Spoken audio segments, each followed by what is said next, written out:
Bayangkan, seorang perempuan desa sederhana yang dulu berangkat jadi TKW ke Arab Saudi, kini pulang dengan penampilan memukau dan kisah luar biasa.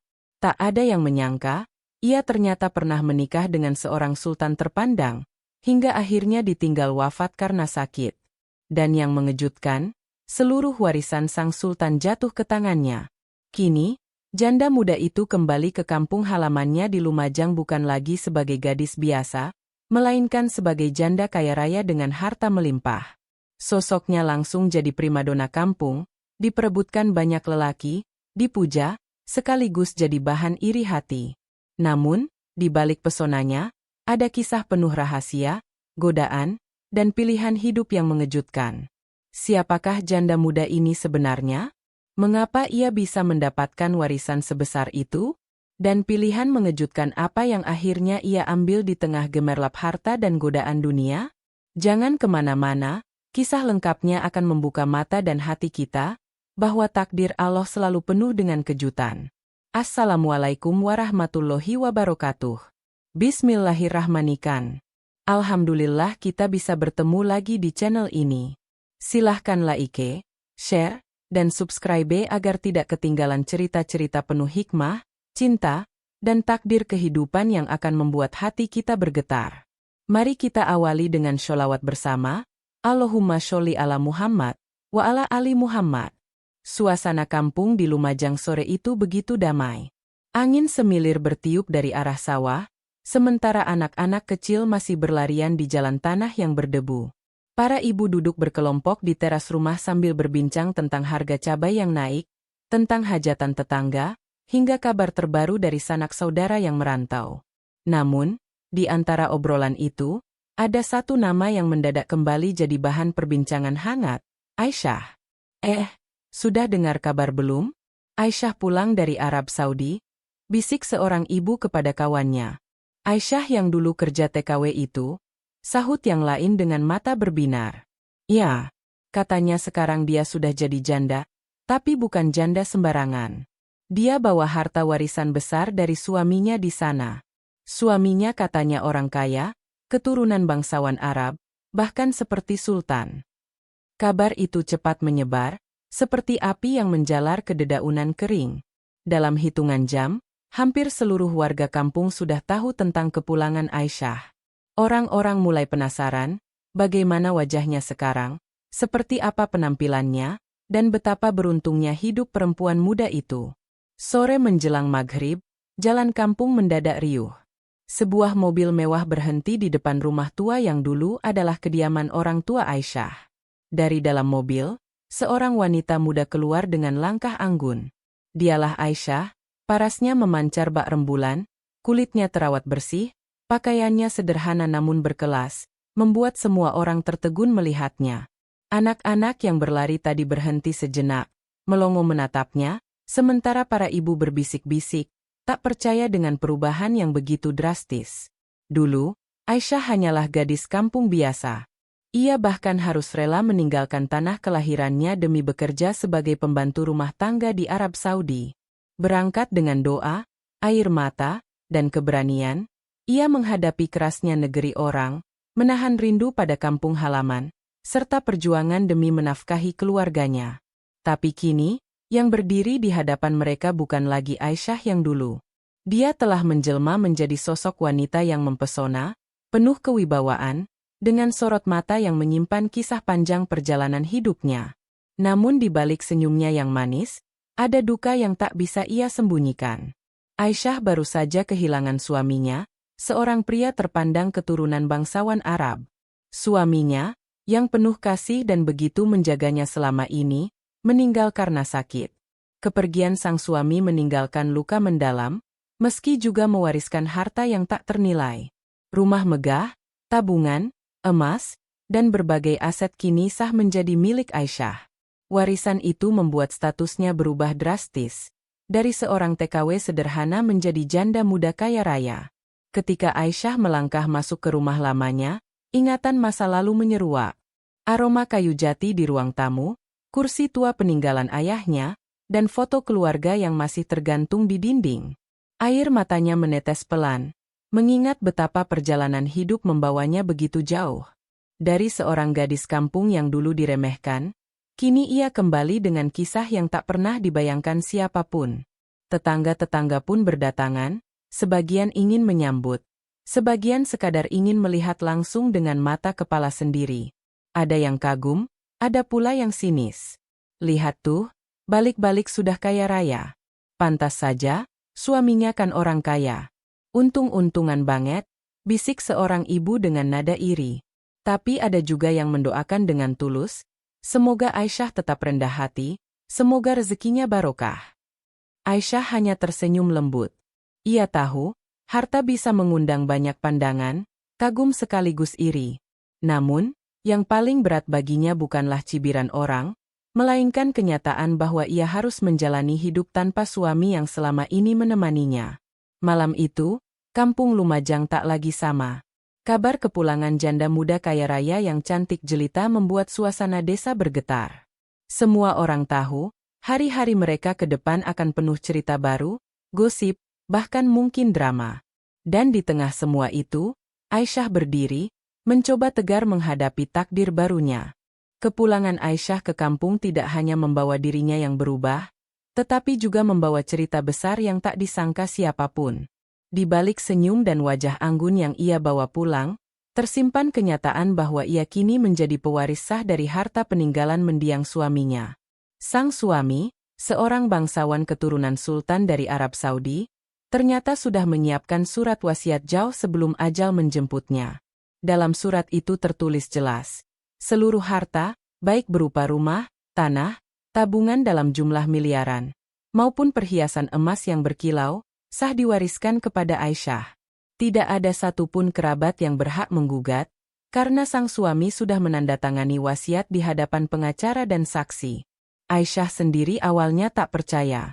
Ia hanya seorang perempuan kampung biasa, yang dulunya berangkat ke Arab Saudi demi sesuap nasi, kini dititipi harta yang nilainya tak pernah ia bayangkan. Ketika kabar ini sampai ke telinga tetangga kampung, reaksi mereka beragam. Ada yang merasa bangga dan kagum, karena salah satu warga desa kecil di Lumajang kini menjadi janda kaya raya yang pernah menikah dengan orang terpandang. Ada pula yang tak bisa menahan rasa iri. Pantas saja cantik begitu, duitnya banyak sekarang, bisik seorang ibu dengan tatapan tajam. Untung-untungan. Kita kerja seumur hidup nggak bakal bisa punya harta segitu, sahut yang lain sambil mendengus. Tapi bukan hanya gosip yang mengitari kepulangan Aisyah. Banyak lelaki mulai mendekat, entah dengan alasan silaturahmi atau sekadar ingin mendapatkan perhatian. Ada duda kaya yang mencoba melamar, ada kepala dusun yang tiba-tiba sering datang dengan alasan membicarakan pembangunan desa, bahkan ada pemuda tampan yang sering menawarkan bantuan kecil-kecilan. Semua tahu, Aisyah bukan hanya cantik, tapi kini juga menyandang status sebagai janda muda berharta.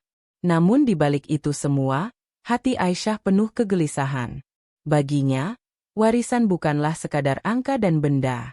Harta itu datang bersama duka mendalam, bersama kehilangan yang tak tergantikan. Setiap kali melihat perhiasan emas yang berkilau di kotak kayu, ia teringat tangan suaminya yang dulu sering memakaikan gelang di pergelangannya. Setiap kali membuka buku tabungan dengan nominal yang mengejutkan, ia justru merasa hampa, karena tak ada lagi sosok yang menemaninya berbagi kebahagiaan. Malam-malam Aisyah di kampung terasa panjang. Suara jangkrik di luar jendela dan desiran angin malam membawa pikirannya kembali ke masa lalu. Ia teringat saat pertama kali bertemu suaminya di Arab Saudi, seorang pria dermawan yang berbeda dari kebanyakan orang. Suaminya tidak memandang rendah statusnya sebagai TKW, justru memperlakukannya dengan hormat. Dari sanalah benih cinta tumbuh, hingga akhirnya ia dinikahi dan hidup dalam kemewahan. Tapi kebahagiaan itu tak berlangsung lama. Sakit keras merenggut nyawa suaminya, meninggalkan dirinya seorang diri, dan kini semua orang menatapnya hanya karena harta peninggalan itu. Ya Allah, harta ini adalah amanah MU. Jangan jadikan aku sombong karenanya, dan lindungi aku dari orang-orang yang hanya mendekat karena dunia. Bisik Aisyah dalam doa malamnya, dengan mata basah dan hati yang bergetar. Sementara itu, di luar sana, obrolan tentang dirinya tak kunjung padam. Sebagian tetangga mulai mengatur strategi, bagaimana bisa dekat dengan Aisyah. Ada yang berusaha menjodohkan anaknya, ada pula yang sekadar ingin menempel agar mendapat bagian rezeki. Namun Aisyah tetap menahan diri. Ia memilih berdiam, menjaga harga diri, dan tidak sembarangan membuka hati untuk siapapun. Hari-hari berikutnya pun berjalan penuh dinamika. Kehidupan Aisyah yang awalnya tenang kini bak panggung besar yang disorot banyak mata. Namanya kembali menjadi buah bibir, bukan hanya karena kecantikan dan statusnya sebagai janda muda, tetapi juga karena warisan tak terduga yang kini membuatnya berbeda dari orang-orang kampung pada umumnya. Sejak hari pertama kepulangannya, nama Aisyah terus menjadi buah bibir. Bukan hanya di kampungnya saja, tapi hingga ke desa-desa tetangga. Parasnya yang cantik, kulitnya yang terawat meski hidup di negeri orang, dan sikapnya yang anggun membuat siapa saja terpana. Ditambah statusnya sebagai janda muda kaya raya, lengkap sudah alasan mengapa ia menjadi primadona kampung Lumajang. Setiap kali ia keluar rumah, entah hanya sekadar berjalan ke warung membeli kebutuhan, suasana langsung berubah. Anak-anak yang tadinya berlarian mendadak berhenti dan menatapnya dengan kagum. Ibu-ibu bergegas membisikkan kabar pada temannya, "Itu loh Aisyah, cantik banget, ya Allah, kayak artis." Bahkan para lelaki, baik yang masih muda, duda, maupun bapak-bapak, tak bisa menutupi pandangan mereka yang penuh rasa ingin tahu. Ada kepala desa yang tiba-tiba sering mengundang Aisyah menghadiri acara-acara resmi kampung. Alasannya jelas, biar tambah semarak dan terhormat. Padahal, bisik-bisik warga menyebut bahwa kepala desa itu sebenarnya tertarik padanya. Tak hanya itu, beberapa duda kaya yang tinggal di sekitar kampung mendadak datang dengan membawa buah tangan. Ada yang membawa rambutan sekarung, ada yang datang dengan ayam kampung, bahkan ada yang pura-pura menawarkan bantuan renovasi rumah. Semua mencari perhatian, berharap bisa menaklukkan hati sang janda jelita. Tak ketinggalan, para pemuda juga ikut-ikutan. Mereka yang biasanya cuek dan sibuk dengan pekerjaannya di sawah atau bengkel, kini sering muncul dengan penampilan lebih rapi dari biasanya. Ada yang sengaja lewat depan rumah Aisyah hanya untuk menyapa, ada yang berlagak sok dermawan dengan alasan ingin membantu membawa barang belanjaannya. Diam-diam, banyak di antara mereka yang memendam rasa ingin melamar Aisyah. Namun, di balik sorotan mata dan perhatian yang datang bertubi-tubi, Aisyah tetap menjaga jarak. Ia tahu betul, harta bisa membuat banyak orang mendekat, tetapi ketulusan hati sangat sulit ditemukan. Setiap kali ada yang datang dengan senyum manis, dalam hati kecilnya ia bertanya, apakah dia tulus mencintaiku, atau hanya ingin hartaku? Pertanyaan itu menghantui pikirannya setiap malam. Aisyah pun menyadari satu hal. Semakin ia menjadi primadona, semakin besar pula godaan dan fitnah yang menantinya. Ada segelintir orang yang tak suka melihat dirinya bersinar. Beberapa wanita kampung mulai melontarkan kata-kata miring. Halah, pulang-pulang langsung gaya, ya jelas aja sekarang banyak yang ngelirik. Kalau nggak ada hartanya, siapa juga yang mau? Ujar seorang ibu dengan nada sinis. Kata-kata itu sampai ke telinga Aisyah, tapi ia memilih diam. Ia tak ingin membalas keburukan dengan keburukan. Meski begitu, ada juga yang benar-benar tulus mengaguminya. Anak-anak muda perempuan, misalnya, sering datang untuk sekadar ngobrol, menanyakan pengalaman Aisyah di Arab Saudi, atau meminta nasihat bagaimana tetap percaya diri meski berasal dari kampung. Aisyah pun tak segan berbagi kisah, meski ia lebih banyak menyimpan cerita pahitnya sendiri.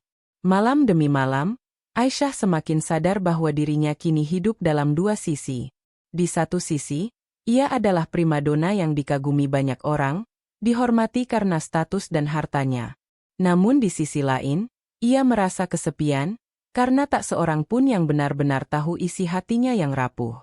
Ia merindukan cinta yang tulus, bukan perhatian yang lahir karena harta. Kampung Lumajang kini seakan memiliki bintang baru. Setiap langkah Aisyah selalu diperhatikan, setiap senyumnya menjadi pembicaraan. Tapi di dalam hati kecilnya, ia hanya ingin satu hal sederhana. Hidup tenang, apa adanya, dengan seseorang yang benar-benar mencintainya tanpa pamrih. Menjadi primadona kampung ternyata bukan hanya membawa kekaguman, tapi juga menimbulkan rasa iri dan dengki di hati sebagian orang. Tak semua warga menyukai keberhasilan Aisyah. Ada yang secara terang-terangan menatapnya dengan sinis, ada pula yang diam-diam menyebarkan kabar miring di warung kopi maupun di pojok teras rumah tetangga. Aisyah itu dulu kan cuma TKW biasa, masa bisa nikah sama sultan? Ah, pasti ada apa-apanya, ujar seorang ibu sambil menyiangi sayuran di depan rumahnya. Ya, betul. Jangan-jangan dia cuma diambil karena wajahnya, atau malah karena harta. Mana ada orang bangsawan benar-benar cinta sama pembantu, timpal yang lain dengan nada meremehkan. Ucapan-ucapan itu cepat menyebar. Bahkan ada yang nekat mengatakan bahwa Aisyah menikah semata-mata karena harta, bukan karena cinta. Setiap langkahnya di kampung selalu dipantau, setiap penampilannya selalu jadi bahan komentar. Jika ia memakai baju bagus, orang bilang pamer. Jika ia memberi sedekah ke anak yatim, orang menuduhnya hanya cari muka. Tidak hanya gosip, godaan pun semakin banyak. Beberapa lelaki mendekatinya dengan cara yang kasar, bahkan ada yang berani menggoda di jalan. Aduh, janda cantik. Kaya pula. Kalau sama saya, pasti nggak bakal kesepian, ucap seorang pria sambil tertawa kecil, membuat teman-temannya ikut terkekeh. Aisyah hanya menunduk, menahan perasaan tak nyaman, lalu bergegas pergi tanpa menoleh. Namun, di balik semua itu, Aisyah tetap memilih untuk bersabar. Ia sadar bahwa dunia hanya sementara, dan tak semua orang mampu memahami jalan takdir. Jika Allah menghendaki, siapa yang bisa menolak? Jika Allah menitipkan rezeki, siapa pula yang berhak iri? Begitu gumamnya dalam hati setiap kali mendengar fitnah yang menyakitkan. Malam-malam Aisyah semakin penuh dengan doa. Di kamar sederhana rumah orang tuanya, ia duduk menatap sajadah, memohon kekuatan agar tidak hanyut oleh gosip dan godaan dunia. Air matanya sering jatuh tanpa suara. Ia merindukan masa-masa ketika hidupnya sederhana, tanpa sorotan, tanpa cibiran, meski penuh perjuangan. Kini, ia harus kuat bukan hanya menghadapi kehilangan suaminya, tetapi juga menghadapi lidah-lidah tajam yang selalu mencari celah untuk menjatuhkannya. Yang lebih menyakitkan, beberapa sahabat lama yang dulu dekat dengannya justru ikut menjauh. Mereka takut terseret gosip, atau malah ikut melontarkan kata-kata miring agar tidak dianggap membela. Aisyah benar-benar merasa sendiri. Namun, di balik kesepiannya, ia semakin yakin bahwa hanya Allah lah tempat ia bergantung. Aku tidak akan membalas mereka dengan kebencian. Biarlah mereka berkata sesuka hati, karena yang Maha Tahu hanyalah Engkau, ya Allah, lirihnya dalam doa panjang. Hari-hari berikutnya, Aisyah tetap menjalani hidup dengan rendah hati. Ia masih menolong tetangga yang membutuhkan, masih menyapa dengan ramah orang yang memandangnya sinis. Tapi semakin ia bersikap baik, semakin banyak pula yang menguji kesabarannya. Ada yang terang-terangan menolak uluran tangannya dengan sinis. Ada pula yang pura-pura manis di depan tapi menghujat di belakang. Meski begitu, Aisyah tetap teguh. Ia sadar, cobaan terbesar bukanlah kehilangan suami atau harta, melainkan bagaimana ia menjaga harga diri, iman, dan amanah yang Allah titipkan padanya. Hari itu, rumah Aisyah di Lumajang mendadak ramai oleh kehadiran tamu istimewa. Seorang pria terpandang, dikenal sebagai salah satu tokoh berpengaruh di kampung sekaligus pebisnis sukses, datang dengan pakaian rapi dan sikap penuh wibawa. Bersama keluarganya, ia dengan lantang menyampaikan niatnya, melamar Aisyah menjadi istrinya. Kabar ini sontak mengguncang seisi kampung. Bagaimana tidak? Seorang pria kaya raya, yang biasanya sulit didekati, kini justru menunjukkan ketertarikan besar pada janda muda itu. Namun kejutan tidak berhenti di sana. Setelah kabar lamaran itu menyebar, beberapa pemuda lain yang sebelumnya hanya diam kini ikut bermunculan. Ada seorang duda mapan dengan sawah berhektar-hektar yang menawarkan kehidupan nyaman. Ada juga kepala desa yang menjanjikan perlindungan dan kedudukan terhormat. Bahkan pemuda-pemuda gagah yang sebelumnya hanya berani memandang dari jauh, kini dengan beraninya mengutarakan cinta. Rumah Aisyah tak ubahnya seperti pasar hati. Lamaran, janji setia, dan rayuan datang bertubi-tubi. Sebagian membawa hadiah mewah, sebagian lain menampilkan kerendahan hati. Namun, di balik semua itu, Aisyah bisa merasakan ada sesuatu yang janggal. Ia tahu, banyak dari mereka yang sesungguhnya bukan tertarik pada dirinya, melainkan pada harta peninggalan sang suami sultan. Tatapan mata mereka, cara bicara mereka, bahkan kata-kata manis yang keluar dari mulut mereka, semuanya seakan memperlihatkan haus akan kekayaan yang melekat pada dirinya. Di tengah hiruk-pikuk lamaran itu, Aisyah merasa terjebak dalam dilema. Ia teringat masa-masa sulitnya dulu, ketika masih menjadi TKW di Arab Saudi. Saat itu, ia hanyalah seorang gadis desa sederhana, tanpa harta, tanpa nama besar, hanya modal doa dan tekad kuat. Hampir tak ada yang peduli padanya, kecuali seorang pemuda sederhana di kampung, bernama Fikri. Fikri bukan orang kaya, bukan pejabat, apalagi bangsawan. Ia hanya pemuda biasa yang bekerja sebagai tukang kayu. Namun, Aisyah masih ingat betul, di masa-masa ia pulang kampung dengan penuh luka dan keletihan, Fikri pernah menolongnya. Ketika orang lain memandang rendah, Fikri justru menawarkan segelas air, sepotong roti, dan kata-kata penghiburan. Kini, setelah bertahun-tahun berlalu, dan Aisyah kembali sebagai janda kaya raya, Fikri tetaplah sosok sederhana yang tak pernah berubah. Ia tak membawa hadiah mahal, tak melontarkan janji manis berlebihan, bahkan tak pernah terang-terangan melamar. Ia hanya hadir dengan senyuman tulus dan sikap apa adanya. Namun entah mengapa, di hati Aisyah, justru itulah yang membuatnya goyah. Setiap lamaran mewah yang datang, justru membuat hatinya resah. Ia berdoa dalam hati, memohon petunjuk pada Allah agar tidak salah memilih jalan hidup. Sebab ia sadar, menikah bukan sekadar urusan harta atau kedudukan, melainkan tentang keikhlasan, cinta, dan kesetiaan. Malam itu, setelah seharian dipenuhi tamu, Aisyah duduk sendirian di ruang tamunya. Lampu redup menemani renungannya. Dalam kesunyian itu, ia berbisik lirih, "Ya Allah, lindungi aku dari laki-laki yang hanya mencintaiku karena hartaku. Tunjukkan siapa yang benar-benar tulus mencintaiku karena MU." Air matanya menetes, membasahi pipi yang biasanya terlihat tegar di hadapan orang lain. Hari-hari berikutnya, Aisyah mencoba menimbang setiap tawaran. Ia tak ingin tergesa-gesa. Ia tahu, keputusan menikah akan menentukan masa depannya. Namun satu hal yang pasti, dalam keramaian lamaran yang datang silih berganti, bayangan Fikri tak pernah lepas dari pikirannya.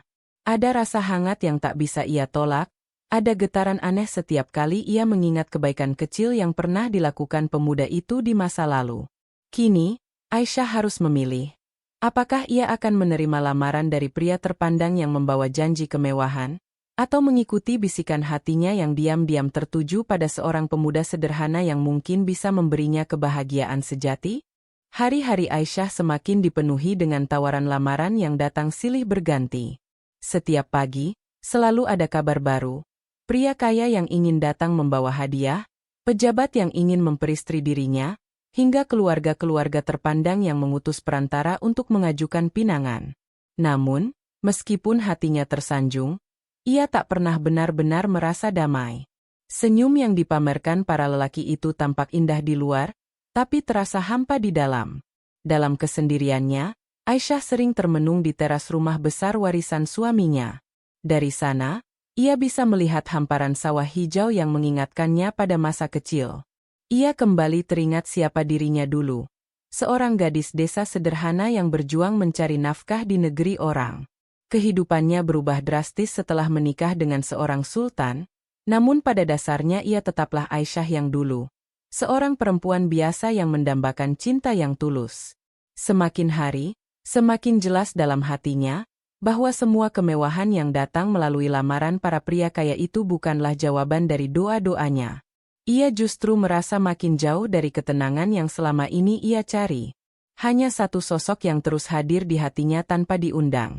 Fikri, pemuda sederhana yang pernah menolongnya di masa sulit. Fikri tidak pernah mendekat dengan rayuan atau janji muluk. Ia tidak pernah menawarkan rumah megah, emas berkilauan, ataupun kehidupan glamor. Tapi justru itulah yang membuat Aisyah tak bisa berhenti memikirkannya. Ketulusannya, sikapnya yang sederhana, dan doanya yang selalu terucap dengan rendah hati membuat Aisyah yakin. Dialah yang ia butuhkan. Suatu sore, ketika suasana kampung sepi, Aisyah mengambil keputusan besar. Ia memanggil keluarganya, lalu dengan suara tegas ia berkata, "Aku sudah memutuskan. Semua lamaran dari pria kaya dan terpandang itu akan kutolak. Aku tidak ingin hidup dalam ketidakpastian. Aku hanya ingin bahagia dengan seseorang yang benar-benar mencintaiku karena Allah, bukan karena hartaku." Keluarganya sempat terkejut. Mereka tahu banyak orang berharap Aisyah menerima lamaran dari seorang pejabat atau pria mapan yang bisa memberinya nama besar. Namun, Aisyah tetap teguh. Ia lalu melanjutkan dengan mata berkaca-kaca, "Aku memilih Fikri. Dia mungkin sederhana, tapi aku yakin hatinya bersih. Aku yakin Allah tunjukkan jalan ini untukku." Kabar itu pun menyebar cepat ke seluruh kampung. Banyak yang tidak percaya, bahkan ada yang mencibir. "Sayang sekali, sudah jadi janda kaya malah pilih pemuda miskin." Begitu bisik-bisik tetangga. Ada pula yang kagum dan berkata, "Luar biasa, dia benar-benar tidak silau dengan harta." Malam itu, Aisyah akhirnya menemui Fikri secara langsung. Dengan wajah teduh, ia berkata padanya, "Fikri, aku tahu kau tidak pernah melamarku, dan mungkin kau merasa tak pantas. Tapi ketahuilah, aku memilihmu. Bukan karena harta, bukan karena dunia. Aku hanya ingin kita bersama dalam doa dan cinta yang diridhai Allah." Fikri hampir tak bisa berkata-kata. Matanya memerah, suaranya bergetar. "Aisyah, aku ini hanya orang sederhana. Aku takut aku tak bisa membahagiakanmu seperti yang bisa dilakukan orang-orang kaya itu." Aisyah tersenyum, air matanya ikut menetes. "Bahagia itu bukan soal harta, Fikri. Aku pernah hidup dalam kemewahan, tapi aku merasa sepi. Kini aku ingin hidup sederhana, tapi dengan cinta yang tulus. Aku yakin denganmu, karena aku melihat ketulusanmu sejak dulu." Momen itu menjadi titik balik dalam hidup Aisyah. Ia telah memilih jalan yang mungkin dianggap aneh oleh sebagian orang, tapi justru itulah yang membuat hatinya tenang. Ia menolak dunia yang penuh gemerlap, demi meraih cinta sederhana yang diyakini akan bertahan selamanya. Dan di malam penuh bintang itu, Aisyah merasakan kelegaan luar biasa. Pilihan hatinya sudah bulat, dan ia yakin Allah merestuinya. Kini, janda kaya yang dulu jadi primadona kampung Lumajang, telah menentukan arah hidupnya sendiri. Bukan karena tekanan, bukan karena harta, tapi karena cinta sejati. Hidup Aisyah seakan menjadi cermin betapa perjalanan manusia selalu dipenuhi kejutan tak terduga. Dari seorang gadis desa biasa di Lumajang yang berangkat ke Arab Saudi dengan niat mengubah nasib, ia sempat hidup dalam kesederhanaan, menelan pahit getir rindu, bahkan merasakan bagaimana rasanya dipandang rendah hanya karena menjadi TKW. Namun siapa sangka, garis takdir Allah membawanya ke dalam kehidupan istana, menjadi istri seorang sultan, merasakan kemewahan yang sulit dibayangkan, sebelum akhirnya kembali pulang sebagai seorang janda kaya raya. Tentu, banyak orang di kampungnya yang melihat Aisyah dari sisi luar saja.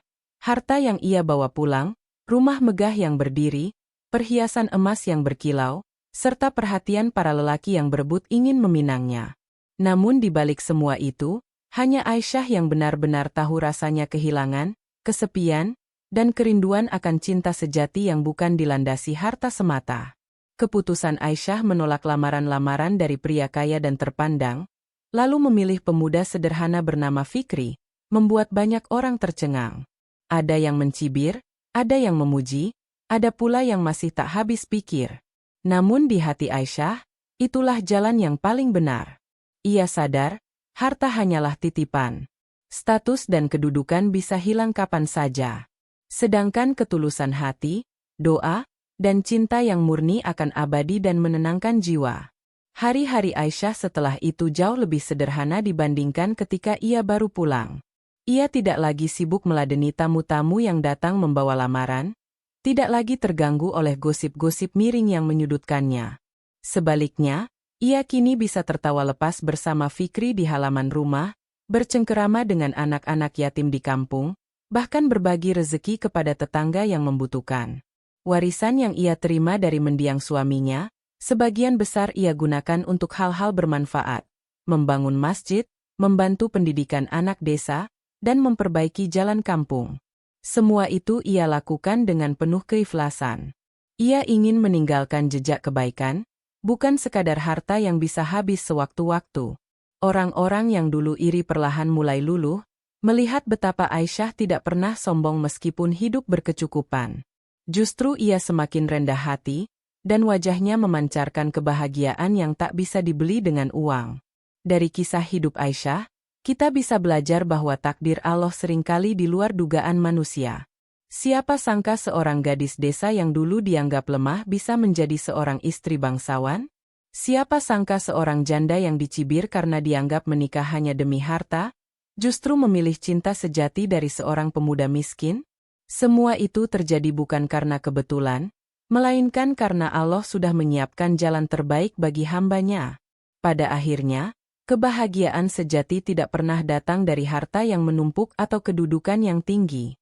Bahagia adalah ketika hati merasa cukup, ketika cinta lahir dari ketulusan, dan ketika hidup dijalani dengan penuh rasa syukur. Aisyah kini memahami bahwa setiap kejadian dalam hidupnya, baik suka maupun duka, hanyalah bagian dari perjalanan menuju Allah. Dan disitulah letak pesan kehidupan. Dunia ini fana, tapi amal baik dan cinta yang tulus akan kekal selamanya. Maka, bila kita melihat seseorang yang hidupnya tiba-tiba berubah, entah jadi kaya raya, jatuh miskin, atau mendapatkan kejutan tak terduga, ingatlah kisah Aisyah. Jangan iri, jangan sombong, karena semua itu hanyalah titipan. Yang paling penting adalah bagaimana kita menjaga hati, tetap rendah diri, dan tidak pernah berhenti bersyukur.